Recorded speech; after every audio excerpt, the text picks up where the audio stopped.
Hi guys, welcome to my channel and say hello to this, my brand new 2019 Specialized Stumpjumper Evo. So it's an all new bike, longer, slacker, lower and easily the most aggressive trail bike that Specialized has ever produced. Now in early 2018 I was lucky enough to go to the launch of the all new Specialized Stumpjumper. The Stumpjumper, in case you're wondering, is the company's bread and butter trail bike.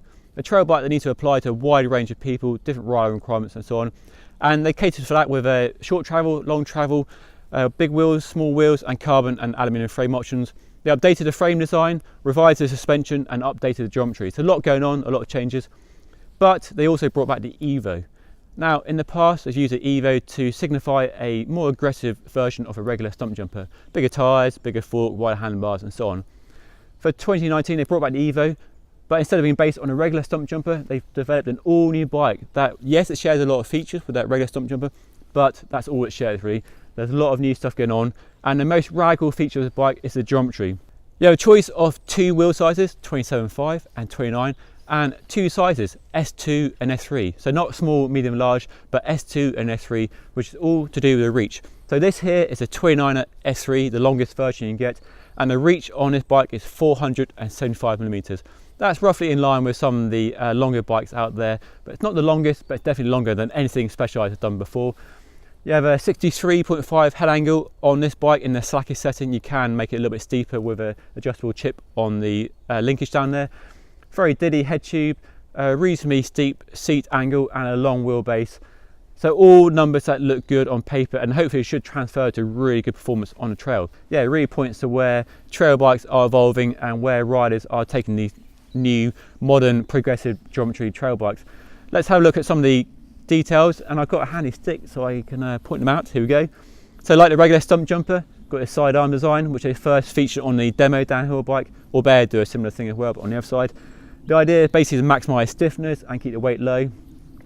Of course you have the FSR 4-bar suspension layout which Specialized used for donkey's years, and they've revised the linkage here to provide the optimum suspension for this bike, which is a little bit different to the regular Stumpjumper, a bit more progressive, a bit more control. This funky ridge rubber thing on the chainstay, that's to dampen noise and prevent chain slap, and they've basically lined up the ridges with where the chain sort of oscillates on the chainstay using high-speed cameras to analyse that. So quite impressive attention to detail there. You've got internal cable routing, which is very nicely done. Nice little port on the top of the down tube there. Got a lovely curve to the down tube and space for a bottle cage as well. No swap box on this bike because they can only do it on carbon, not aluminium. So just a down tube bottle cage there, but plenty of space for a 500ml bottle, I would imagine. A necessary feature on modern trail bikes, with riders moving away from hydration packs to bottles and strapping everything into a frame. So whereas the regular Stumpjumper comes in aluminium and carbon depending on price point and budget, this is aluminium only, and it looks pretty bloody cool in this naked metal finish. They've given it a satin overcoat to protect it. Over in the US you can get a black finish as well, which looks kind of cool, but I'm liking this silver prototype almost finish, and it's set really nice against mostly black components, so it gives it a monochrome black and white look, which I really like. So let me know what you think in the comment section below if you're liking this look.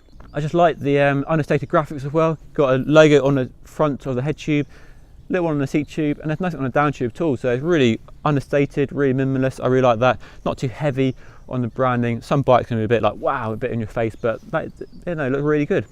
This bike costs £3,400 here in the UK. I'll put US and EU prices in the description. And for that you get a full SRAM NX Eagle 12-speed group set. This is the most affordable, the cheapest SRAM Eagle group set.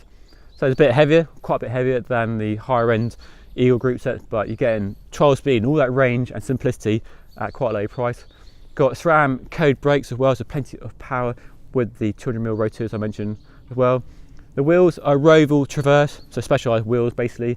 Wide aluminium rim and a tube ready, and they are shod with Specialized Butcher grid tyres. So the grid is the reinforced sidewalls, give it extra protection when you're riding in rough terrain. It doesn't come tubeless, they come with in tube, so you need to get some tubeless valves and sealant if you want to go tubeless, which I recommend you do. I mean, you wouldn't ride it with in tubes because the risk of puncturing is too high.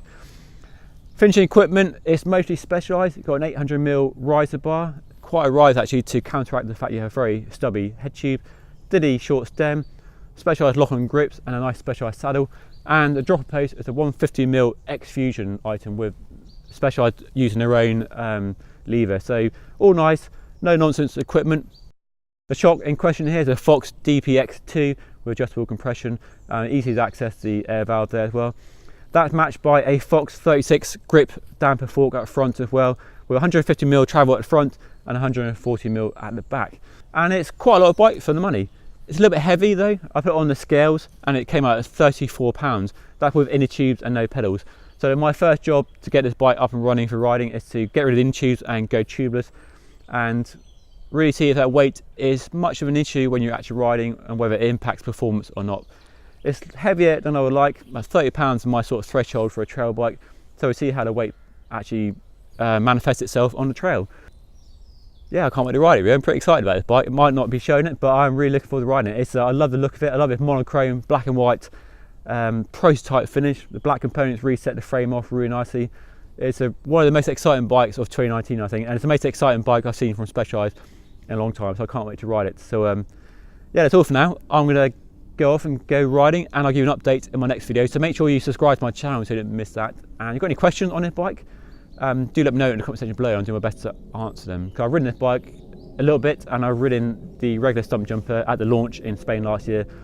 But it's my first time riding it here in the UK on my local trails, so I can't wait to get it out and get shredding and see what it's capable of.